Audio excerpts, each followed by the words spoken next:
नमस्कार, मैं रविश कुमार। आज हम आपको फिर से अर्थव्यवस्था का बाइस्कोप दिखाने जा रहे हैं। इस बाइस्कोप का लाभ यह है कि देश की अर्थव्यवस्था को लेकर कौन झूठ बोल रहा है, कौन सच्चा झूठ बोल रहा है और कौन सच बोल रहा है, उसे आप करीब से देख सकते हैं। फ्लैशबैक में देखने से चीजें ज्यादा साफ नजर आती हैं। दरअसल इतने बयान आ जाते हैं कि उस दिन सब सही ही लगता है। इसलिए जब आप फ्लैशबैक में जाएंगे तो समझ में आएगा कि कौन क्या बोल रहा था। भारत में तरह तरह के अर्थशास्त्री हुए हैं, आगे भी होंगे। सबने अपना अपना मॉडल बनाया है। एक ऐसे ही अनोखे मॉडल की याद दिलाना चाहता हूं। अगर इसे ध्यान में लाया जाए तो हम कई मूर्तियां बनाकर कई लाख करोड़ की अर्थव्यवस्था बना सकते हैं। आइए बाइस्कोप की शुरुआत फ्लैशबैक से करते हैं। जब भी आप फ्लैशबैक देखें, दिवंगत मनमोहन देसाई का शुक्रिया जरूर अदा करें। महान फिल्म निर्देशक थे। उनका हीरो हमेशा इंटरवल के पहले विजय होता था और इंटरवल के बाद विनोद हो जाता था, यानी सब कुछ बदल जाता था। The Statue of Unity alone at Kevadia will create an ecosystem which can generate 1 lakh crores, that's about $15 billion, only in and around the Statue of Unity and all the engagements associated with that over the next 4 or 5 years. It can create an annual $15 billion ecosystem only around the Statue of Unity. दुनिया में हर कोई कुछ भी नहीं बोल सकता है। कुछ ही लोग हैं जो कुछ भी बोल सकते हैं। यह बयान 5 नवंबर 2019 का है। रेल मंत्री ऑब्लिग उद्योग मंत्री ऑब्लिग वाणिज्य मंत्री Piyush Goyal statue of unity से 1 लाख करोड़ के कारोबार पैदा होने की बात कर रहे थे। 1 लाख करोड़, वो भी सालाना। उन्होंने कहा कि 4-5 साल में इसके इकोसिस्टम में हर साल 1 लाख करोड़ का कारोबार हो जाएगा। ये प्रतिमा प्रतीक है एक भारत श्रेष्ठ भारत की और एक श्रद्धांजलि है सरदार वल्लभ भाई पटेल की। 31 अक्टूबर 2018 को स्टैच्यू ऑफ यूनिटी का उद्घाटन हो गया था। 3000 करोड़ की लागत से बनी इस मूर्ति से सरदार पटेल का कद और ऊंचा हो गया। आज सरदार की प्रतिमा दिव्य भव्य भारत का एक सुनहरा सपना पूरा हुआ है। 2 साल हो गए हैं इस मूर्ति के अनावरण को। पीयूष गोयल बता सकते हैं कि 1 लाख करोड़ रुपए न सही, क्या इसके इकोसिस्टम से 10,000 करोड़ भी पैदा हो रहा है। आप सोचिए, गुजरात राज्य का बजट ही 2.25 लाख करोड़ का है। गुजरात एक औद्योगिक राज्य है, तब भी राज्य का पूरा बजट ही 2.25 लाख करोड़ का है। तो क्या इसका आधा यानी 1 लाख करोड़ सिर्फ स्टैच्यू ऑफ यूनिटी के इकोसिस्टम से आ जाएगा? जिस दिन ऐसा हो जाएगा उस दिन अर्थशास्त्री मूर्ति शास्त्री कहलाएंगे। तो रेल मंत्री ऑब्लिग उद्योग मंत्री ऑब्लिग वाणिज्य मंत्री पीयूष गोयल हमेशा इकोसिस्टम की बात करते हैं। इकोसिस्टम का मतलब होता है मूर्ति है तो उसके आसपास कई तरह के रोजगार होंगे, मिठाई की दुकान, मूर्तियों की दुकान, पर्यटक आएंगे, होटल वगैरह वगैरह होगा। 5 अक्टूबर 2017 को उन्होंने रेलवे के बारे में भी एक ऐसे ही इकोसिस्टम की बात की थी और कहा था कि रेलवे के इकोसिस्टम में प्रत्यक्ष और परोक्ष रूप से 10 लाख रोजगार पैदा हो सकते हैं। तेजस्वी यादव से पहले पीयूष गोयल वो नेता थे जिन्होंने 10 लाख रोजगार की बात की थी। आप चेक कर सकते हैं दे पाए कि नहीं दे पाए। फर्क यह था कि पीयूष गोयल इकोसिस्टम की बात कर रहे थे। रेलवे की सरकारी नौकरियों के वादे का रिकॉर्ड आप जानते हैं, कई बार बता चुका हूं। तेजस्वी 10 लाख सरकारी नौकरियों की बात कर रहे हैं। पीयूष गोयल के इस बयान के 3 साल हो गए हैं। क्या वो बताएंगे कि 10 लाख की जगह कितने लाख रोजगार रेलवे के इकोसिस्टम में पैदा हुए हैं? And my own sense is that may not be directly in a job in the railways, which then gets reflected in numbers, but certainly through engaging people in work in a variety of different areas across the system. Not less than 1 million jobs can be created in less than 12 months. तो आप अर्थव्यवस्था का bioscope देख रहे हैं। बहुत तकलीफ हो जाती है मेरी इन बातों से। मैं समझता हूं तभी तो प्राइम टाइम के समय सिग्नल खराब होने लगता है, आवाज गायब हो जाती है तकनीकी खराबी से। आपकी मुलाकात मुंबई की वंदना महात्रे, राजेश सावंत, और अनुष्का ढिंगले से कराना चाहता हूँ। हमारी सहयोगी पूर्वा चिटनिस ने वंदना महात्रे से मुलाकात की है। घरों में काम करने वाली वंदना महीने का 10,000 रुपया कमा लेती थी।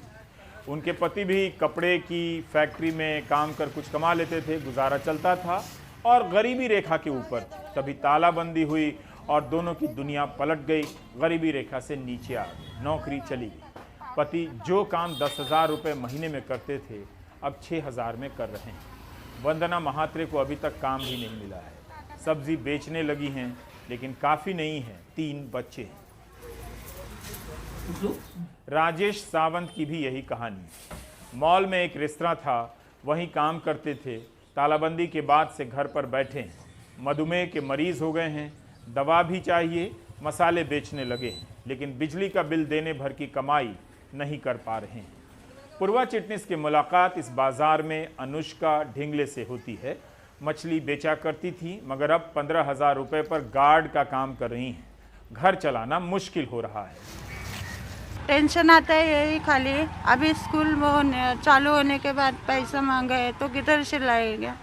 3 बच्चे लोग हैं। अभी वो बड़े वाले का इधर उधर करते तो उनका भरा और दोनों का बाकी है, तो बार बार फोन करते हैं वो लोग क्लास वाले। जो जहाँ हम लोग मतलब 2 रोटी खाते थे वहाँ 1 ही रोटी खा रहे। जो लाइफ अच्छा चल रहा था वो पूरा डाउन हो गया। ऐसा मतलब क्या हो गया एग्जैक्टली? जाके हम लोग जा नहीं सकते, या कुछ चाहिए अपने को लेने के लिए, मतलब शॉपिंग करने का है या कुछ करना है या घर पे कुछ करना है, रिन्यूवेट वगैरह करना है तो कुछ नहीं कर सकते ऐसा। या ये लोन ले सकते हैं तो वो सब कुछ नहीं कर सकते। डेली करते हैं एडजस्टमेंट, अभी महीने का नहीं, डेली एडजस्टमेंट करना पड़ता है। कैसे मतलब? कम खर्चा करने का ना। अभी जैसे हम लोग 50 रुपये का 100 रुपये का सब्जी खाते तो 100 रुपये का उतना खाने को मिलेगा, अभी नहीं जमेगा।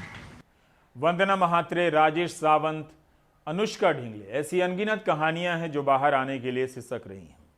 हमारे एक मित्र के लिंक्डइन प्रोफाइल पर रोज़ मैसेज आते हैं कि उनकी नौकरी चली गई है। उनकी पहचान छिपाते हुए मैं कुछ मैसेज आपके लिए पढ़ना चाहता हूँ।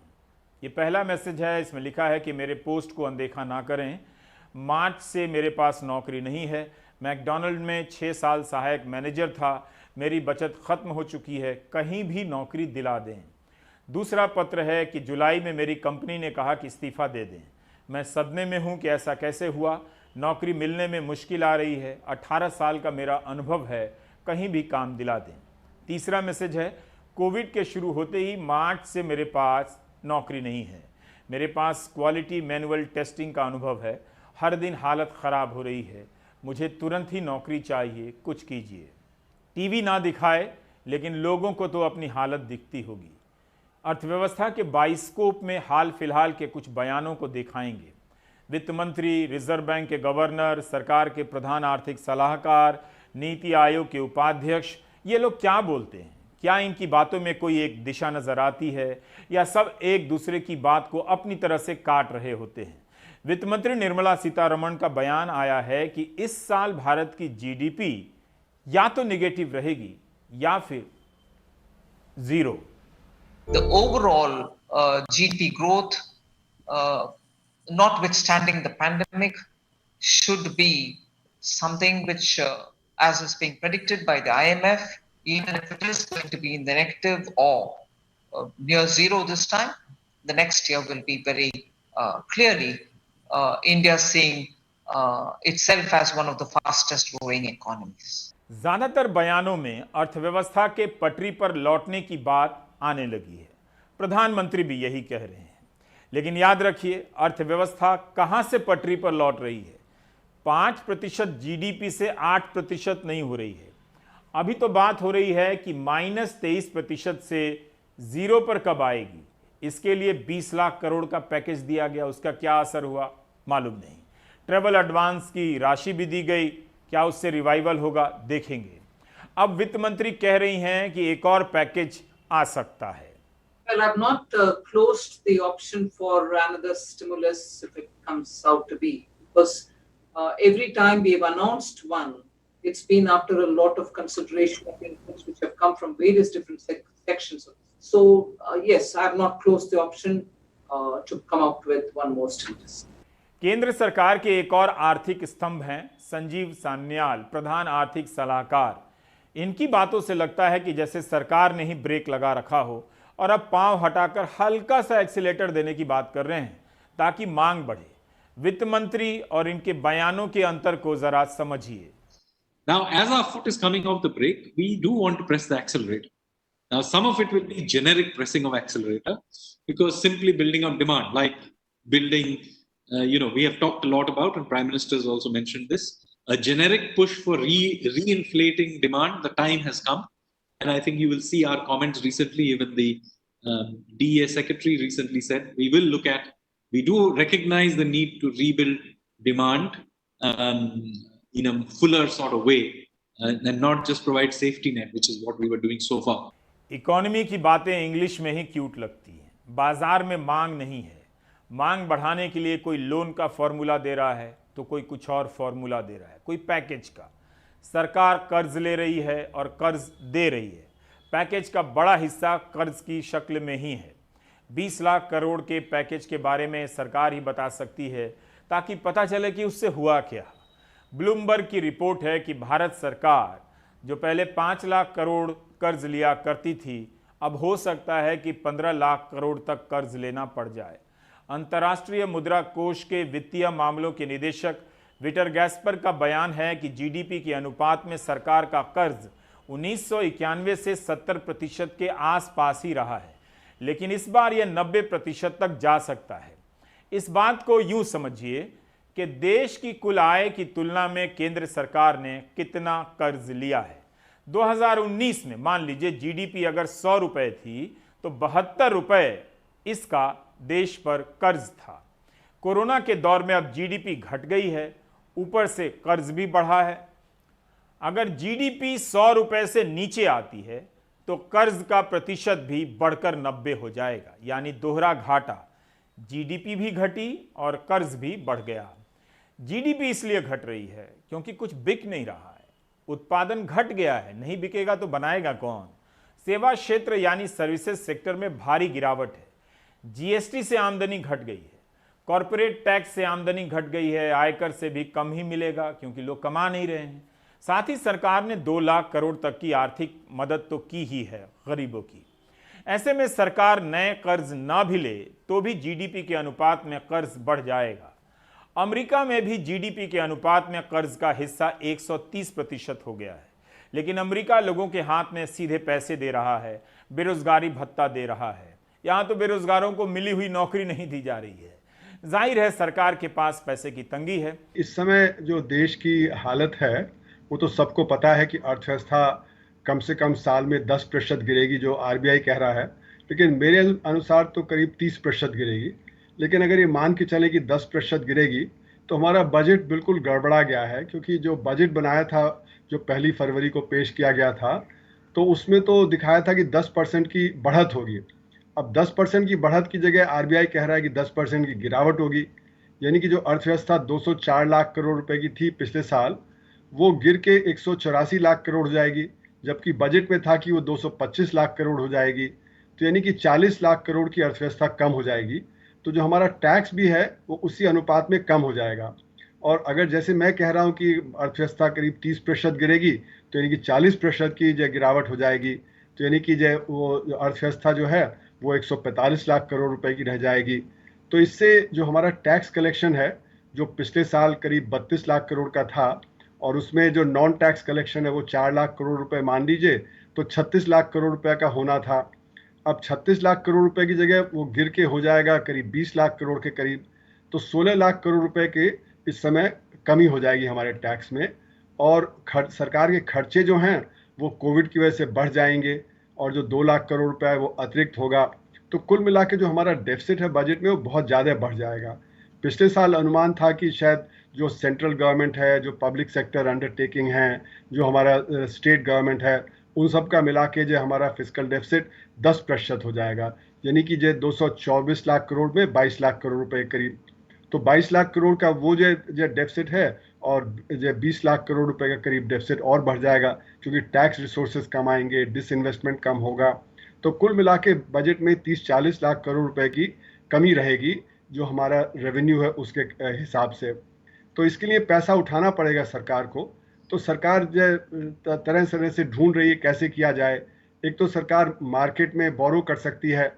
तो जैसे आपने पूछा कि जो डेट जीडीपी रेशियो जो है, ऋण का जो रेशियो है हमारे अर्थव्यवस्था का, वो बढ़ जाएगा तो वो बिल्कुल बढ़ेगा। और इस समय जितनी भी दुनिया में अर्थव्यवस्थाएं सब में बढ़ेगा, क्योंकि जो सब लोग जो है खर्चा अतिरिक्त कर रहे हैं। जैसे कि अमेरिका में फिस्कल डेफिसिट करीब 20% हो जाएगा जीडीपी का, क्योंकि ऑलरेडी $3 ट्रिलियन का तो उन्होंने दिया ही है, और अभी बातें चल रही हैं कि 1.5, 2, 3 ट्रिलियन डॉलर और दे दें। तो अर्थव्यवस्था एक तरफ गिरी है और दूसरी तरफ जो खर्चे जो ज़्यादा हो रहे हैं। तो जो डेट है, जो ऋण है हमारा, वो जीडीपी के अनुपात में एकदम बढ़ेगा ही बढ़ेगा। अब सरकार कहाँ कहाँ से पैसा उठा सकती है देखना पड़ेगा। तो एक जो है कि जो सरप्लस है जिन पब्लिक सेक्टर अंडरटेकिंग के पास, जैसे कि आपने पूछा एनटीपीसी वगैरह है, वहाँ से वो कोशिश करेंगे कि वहाँ से जो उनके रिजर्व्स हैं उसको लिक्विडेट करके कुछ पैसा वहाँ से आ जाए। लेकिन वो भी पर्याप्त नहीं होगा, क्योंकि जैसे मैंने कहा कि एक तो हमारा टैक्स कलेक्शन गिरेगा और दूसरी तरफ जो है वो डेफिसिट ऑलरेडी काफ़ी बढ़ा हुआ था। तो कुल मिला के रिसोर्सेज की बहुत कमी है। 20, 30, 40 लाख करोड़ रुपए कहीं ना कहीं से लेना पड़ेगा। तो एक तो ये है। दूसरा ये है कि जो हमारा बैंक है, बैंकों के पास 8 लाख करोड़ रुपए का सरप्लस है, जो कि वो आरबीआई में डिपॉजिट कर देते हैं रिवर्स रेपो पे, तो वो उठाया जा सकता है। तीसरा ये है कि जो अमीर लोग हैं, वेल्थी लोग हैं, वो उनके पास जो है वहाँ से जब पैसा उठाया जा सकता है। और फिर जो बाकी है वो रिजर्व बैंक को मोनेटाइज करना पड़ेगा। अब मोनेटाइज करने के लिए वो डायरेक्टली मोनेटाइज करे या इनडायरेक्टली करे। आरबीआई ने कुछ कहा है कि वो डायरेक्टली नहीं करना चाहती है, तो सरकार बॉन्ड फ्लोट करेगी, तो वो जो आरबीआई है वो बॉन्ड्स मार्केट से खरीद लेगा। पर वो भी एक तरह का जो मोनेटाइजेशन ही है, क्योंकि उससे भी मनी सप्लाई तो बढ़ेगी बढ़ेगी। सुधार और वापसी की बात बातों में ही ठीक लगती है। इसका सही पता तो तब होगा जब उन्हें नौकरियां मिलने लगेगी जिनकी गई है। एक कमाल की चीज़ आपको बाइस्कोप में दिखाना चाहता हूं। ट्विटर पर कोई रिलक्टेंट इकोनॉमिस्ट हैं, यानी उदासीन अर्थशास्त्री, उनके हैंडल से एक चीज़ मिली है।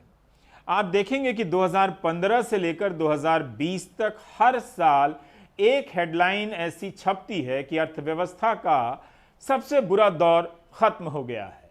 इससे पता चलता है कि बुरा दौर 2015 में भी था और 2016, 17, 18, 19, 20 में तो है ही, वो कभी गया ही नहीं था।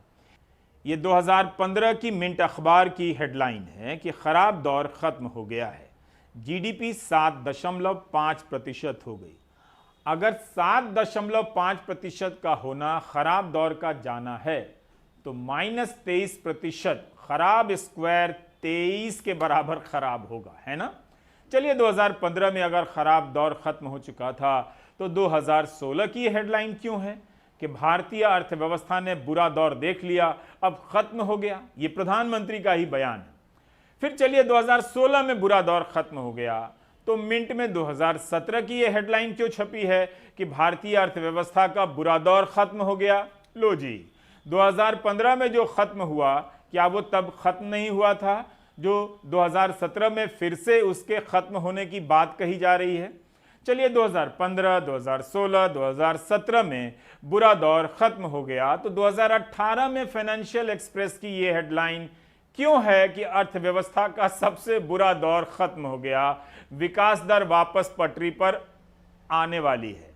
चलिए 2015, 16, 17, 18 में बुरा दौर खत्म हो चुका है, तो 2019 में हिंदू अखबार में ये हेडलाइन क्यों है कि भारतीय अर्थव्यवस्था का सबसे बुरा दौर खत्म हो गया है। वेट, प्रिंट की यह खबर 2020 की है, 4 सितंबर की। हेडलाइन ठीक से आप पढ़ रहे होंगे। क्या है? यह है कि भारतीय अर्थव्यवस्था का सबसे बुरा दौर खत्म हो गया। आप समझ गए होंगे, हर साल कहा जाता है कि पिछले साल जो अर्थव्यवस्था का सबसे बुरा दौर था खत्म हो गया है। इसलिए कहता हूं कि फ्लैशबैक में देखा कीजिए, हम कभी भी बुरे दौर से बाहर ही नहीं आए। पूर्व प्रधानमंत्री मनमोहन सिंह ने नवंबर 2019 में एक लेख लिखा था। उसमें उन्होंने कहा कि भारत में स्टैगफ्लेशन होगा। इसे हिंदी में मुद्रास्फीति जनित मंदी कहते हैं। मनमोहन सिंह लिखते हैं कि मांग ठहर जाए और मुद्रास्फीति बढ़ने लगे और बेरोजगारी चरम पर हो, तो अर्थशास्त्री इस अवस्था को मुद्रास्फीति जनित मंदी कहते हैं। यह एक ऐसा खतरनाक इलाका है जहां से अर्थव्यवस्था को बाहर निकालना बहुत मुश्किल हो जाता है। आपको बता दूं कि यहां स्थिर अर्थव्यवस्था की बात हो रही है, लेकिन भारत में तो इस समय अर्थव्यवस्था स्थिर नहीं है, नीचे की तरफ जा रही है, जीडीपी माइनस में है। ऐसे में जब मुद्रास्फीति जनित मंदी पैदा होगी तब क्या होगा? मनमोहन सिंह की बात सटीक साबित हुई। दिसंबर 2019 में मुद्रास्फीति 7.35% हो गई, जो 5 साल में सबसे अधिक थी। इस साल अगस्त में रिजर्व बैंक की मौद्रिक कमेटी की बैठक में एक सदस्य रविंद्र एच ढोलकिया ने कहा कि उन्हें जीडीपी की विकास दर को लेकर बहुत शंकाएं हैं। मुद्रास्फीति बहुत है, हमारी अर्थव्यवस्था गहरे स्टैगफ्लेशन में है।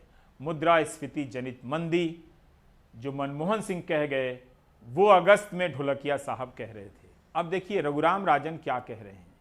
अगर बंद हुई कंपनियां फिर से नहीं खुलती हैं तो आपूर्ति पर असर पड़ेगा। अगर लोग अपने बच्चों को स्कूल भेजना बंद कर देंगे क्योंकि वे नहीं भेज सकते हैं तो इससे हमारी इकोनॉमी का विकास बाधित होगा, क्योंकि इन बच्चों की पढ़ाई खराब होगी जो कम गुणवत्ता वाले काम ही कर पाएंगे। अब इस चक्र को समझ लीजिए। स्कूलों के प्रिंसिपल को जानते हैं तो पता कीजिए, कई बच्चों की फीस आनी बंद हो गई है, टीचरों की नौकरी भी गई है और उनकी सैलरी भी कम हो गई है। आईएमएफ की गीता गोपीनाथ भी कह रही हैं और नोबेल पुरस्कार प्राप्त अभिजीत बनर्जी भी कह रहे हैं कि लोगों के हाथ में पैसे देने पड़ेंगे।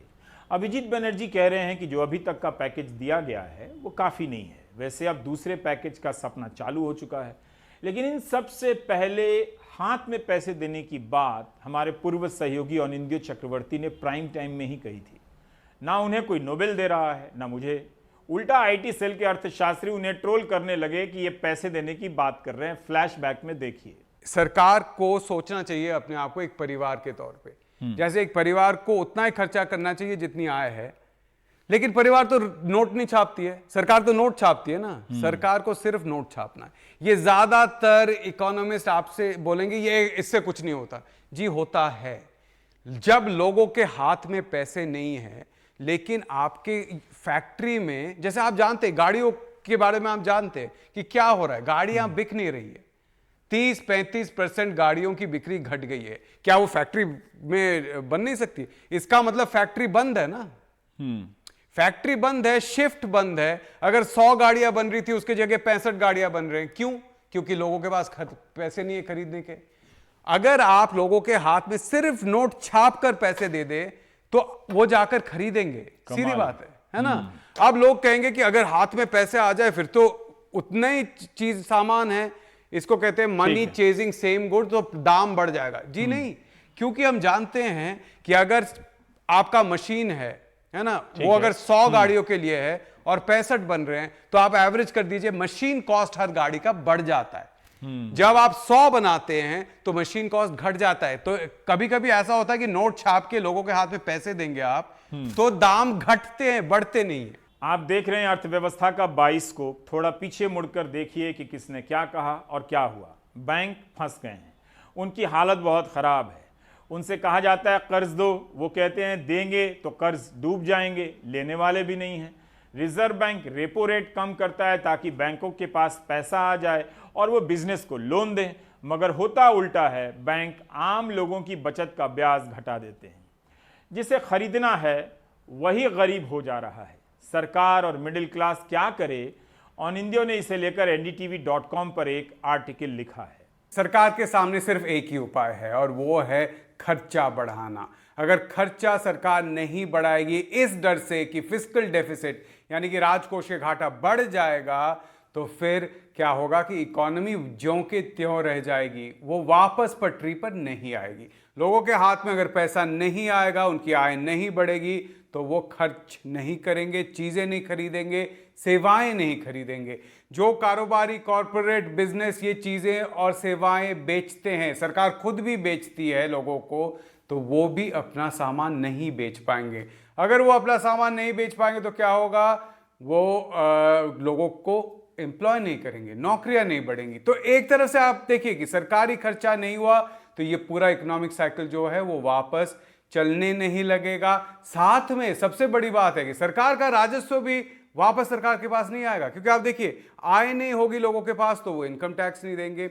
जो कारोबारी है उनका प्रॉफिट नहीं होगा तो वो कॉर्पोरेट टैक्स नहीं देंगे, और चीज़ें अगर नहीं बिके, अगर सेवाएं नहीं बिकी तो गुड्स एंड सर्विसेज टैक्स भी कम मिलेगा सरकार को, यानी कि राजस्व कम होता जाएगा, खर्चा आगे करने का भी जो स्पेस है वो घटता जाएगा। तो इसका एक ही उपाय है, खर्चा बढ़ाओ सरकार। महंगाई अब मुद्दा नहीं है, लेकिन इसका मतलब यह नहीं कि महंगाई नहीं है। पेट्रोल डीजल के दामों के साथ आलू भी अपना 60 रुपये किलो हो गया है। सितंबर में मुद्रास्फीति 7.34% थी। 6 महीने से मुद्रास्फीति रिजर्व बैंक के पैमाने से अधिक है, क्योंकि खाने पीने की चीज़ें महंगी हो चुकी हैं। सितंबर में खाने पीने की चीज़ों के मामले में मुद्रास्फीति 9.05% से बढ़कर 10.68% हो गई थी। अगर आप मुझसे पूछेंगे इसका क्या उपाय है, तो मैं सबसे आसान उपाय बताता हूं। ध्यान से सुनिए। अभी आपने 3 महीने तक न्यूज़ चैनलों पर सिर्फ एक मुद्दे का कवरेज देखा, सुशांत सिंह राजपूत का। अगर इसका कवरेज हम 3 साल के लिए बढ़ा दें और 24 घंटे यही दिखाएं और इसके लिए संसद से कानून बनवा दें, तो हम सभी अर्थव्यवस्था के बारे में भूल जाएंगे। जब याद ही कुछ नहीं रहेगा तो पता भी कुछ नहीं चलेगा। कौन कह रहा था बाय द वे कि सब्जियां 200% तक महंगी हो चुकी हैं? 30 रुपये हम हमेशा आलू बेचते थे। अब की इन साल सर आलू इतना महंगा ज़्यादा है, 2000 रुपये का कट्टा है 50 किलो का मंडी में सर। वहाँ से 40 रुपये किलो सर चलता है, 30 रुपये आड़त का खर्चा लगता है, 60 रुपये सर गाड़ी का भाड़ा लगता है। इसमें 5 किलो आलू सर खराब निकलता है, 2-4 किलो आलू और सर खराब निकलता है। आलू जिस घर में 2 किलो जाते थे ना, वहाँ जा रहा है 1.5 किलो नहीं 1 किलो। 1 किलो आलू में 4 लीटर पानी देता है, 100 ग्राम धनिया मिर्ची मसाला। समझ लिया आलू का झोर पीके हैं। कहाँ से बिकेगा? 10 किलो आलू दिन भर में नहीं बिकता, 50 किलो बेचते थे। कभी ऐसा हुआ कि आलू इतना कम बिक रहे? नहीं हुआ। हम दिल्ली 1998 में आया, अभी तक ऐसा महंगाई नहीं देखे हैं। अच्छा। 5 साल के दरमियान में संकट, ग्रस्त, क्लेश, भूख, दरिद्रता ये कहीं नहीं देखा था। लास्ट ईयर जब 2019 में आपको प्याज कितने में मिलता था? 20 रुपये में। 20 रुपया, अब 70 हो गया।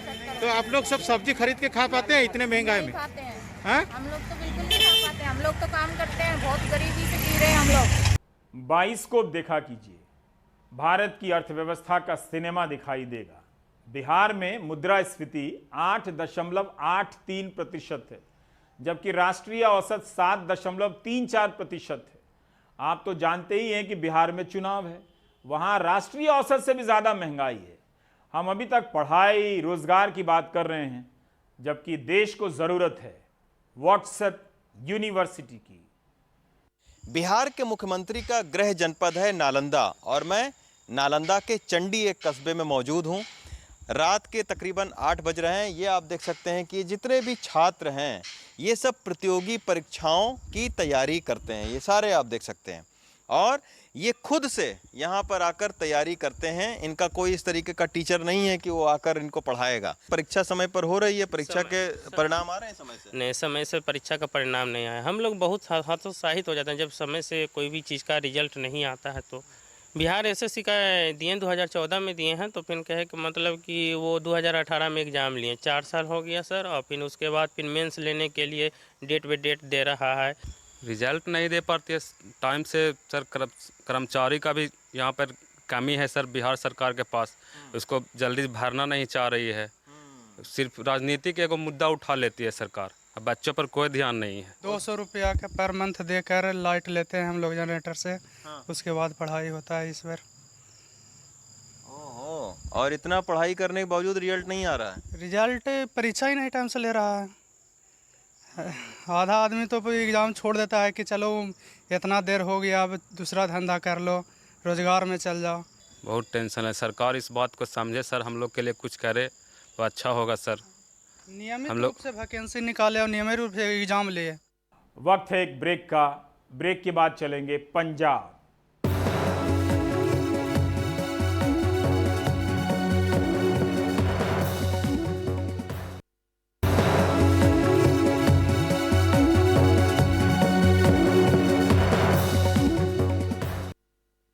केंद्र सरकार और पंजाब के बीच किसानों के कानून को लेकर वैसे ही तनाव की स्थिति थी, लेकिन अब मामला और गंभीर होता जा रहा है।